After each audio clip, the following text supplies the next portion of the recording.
Greetings and welcome to America in Focus, powered by the Center Square. I am Dan McCaleb, executive editor of the Center Square Newswire service. Joining me again today, as he does every week, is the Center Square's Washington, D.C. bureau chief, Casey Harper. Casey, the border crisis continues to be a big national story. This week, our border correspondent, Bethany Blankley, received data from May about illegal border crossings, those who were apprehended and those who evaded capture, who the federal government classifies as gotaways. And so far this year, when you add May's numbers to the list, at least 1.2 million people have either been apprehended or reported of evading capture at the southern border. And when you take a look at that data and compare it to, like, for example, U.S. state populations, that 1.2 million figure is bigger than the population of 8 U.S. states. What do you make of it? It's kind of incredible. I mean, such large numbers that it's hard to even comprehend what that would do to a state, to a city. I think, we've talked a lot about how some of these border communities are absolutely overwhelmed.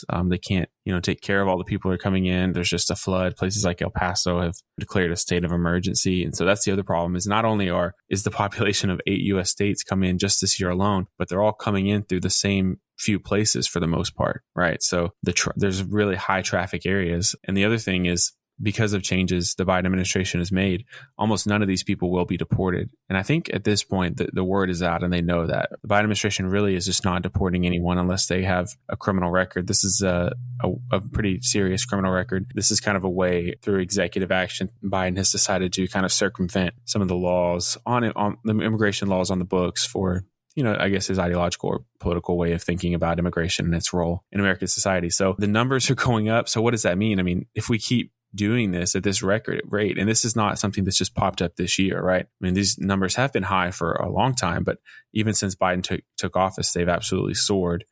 They've dropped a little bit, or it seems that they've dropped a little bit in the very last few weeks, but even then, they're still so much higher than they've been, just like 10 years ago or something. So the numbers are rising. The enforcement mechanisms that the U.S. used to rely on to deport and remove people are no longer in place. And so I think there's kind of just a big open for business sign on the southern border. I think this is an interesting tidbit. So I'll just read off the names of the states who have fewer people living in them than those who have illegally crossed the border since January 1st. Montana with 1.14 million people. Fewer than the 1.2 million that have illegally crossed the border this year alone. Rhode Island, 1.1 million people. Delaware, 1 million people. South Dakota, 923,000 people. North Dakota, 780,000 people. Alaska, 732,000. Vermont, 647. And Wyoming, 583. So essentially, just from the people illegally crossing the border alone, you could double the population of Montana just by sending them up to that state. Just as concerning, I guess, from my standpoint, is the number of gotaways. They're averaging nearly 60,000 per month. These are the people who don't try to turn themselves into federal authorities and claim asylum to legally try to gain entry into the U.S. These are the people who go between ports of entry, cross the Rio Grande, for example, try to get into the U.S. undetected.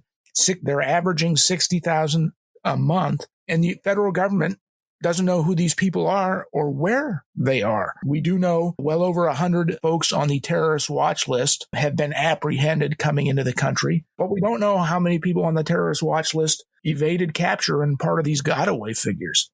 Yeah, that's right. I mean, all this data, we talk about how serious it is, but we actually don't even know what the real data is, which is basically what you said, which is how can we know who got into the country without us even seeing them get in or getting away? It's, the system is set up currently to invite them in. So even you might say, oh, they got away, we almost caught them. Well, not really, because even if you catch someone, usually they will tell them, okay, show up for this court date to process your request or whatever, and then they just don't show up for the court date, and then we never see them again. Well, we've reported at the Center Square that just because of the massive influx of people and the understaffed Department of Homeland Security and Immigration and Customs Enforcement Services, that many of those resources are tied up processing these people. And we've reported at thecentersquare.com that they're releasing many of these people into the U.S. with court dates, those immigration court dates that you just mentioned, that are 4 and 5 years in the future.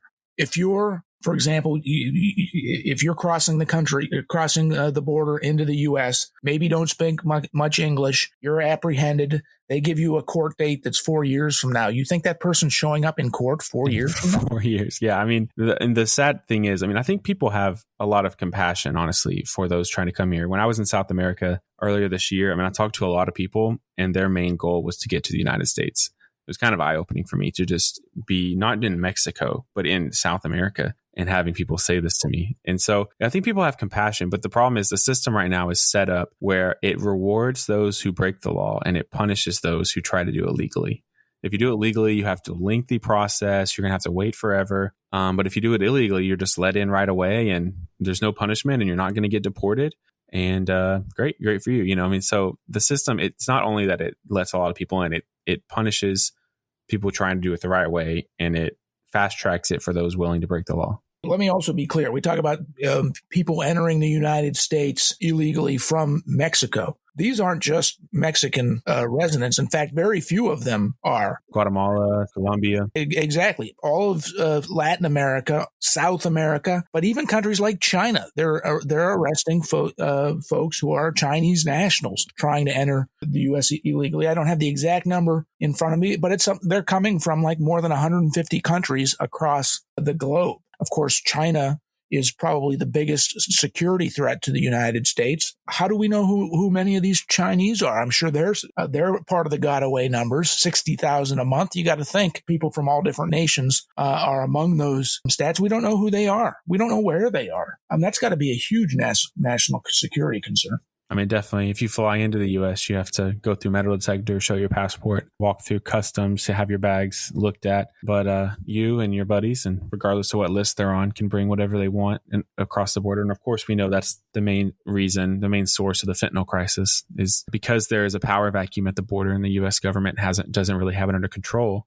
There is a power vacuum, so the cartels have it under control, and they make billions of dollars bringing fentanyl in. One way or another. And they're pretty sophisticated about it. When there's billions of dollars to be made, you can get pretty sophisticated. So, and now, our overdose rates in the US are, all-time highs because of that. People who think they're taking recreational drugs are taking lethal drugs because they've been laced with fentanyl. So, we could go on and on about how much of a danger this is and risk it is. And this is what we haven't talked about so far, and we probably won't because most people don't know, is what is on the horizon to actually fix it. And because right now it seems like nothing. Exactly. Nothing. Congress isn't working on anything that there'll be an agreement on anyway. President Biden and his administration seem like they're content with what's going on, with the chaos that's going on right now, denying that the borders are open to so many people. Anyway, as you said, Casey, we could go on and on. This is a story that's not going anywhere, but we are out of time. Listeners can keep up with the ongoing border crisis story at thecentersquare.com. For Casey Harper, I'm Dan McCaleb. Thank you for listening. Please subscribe.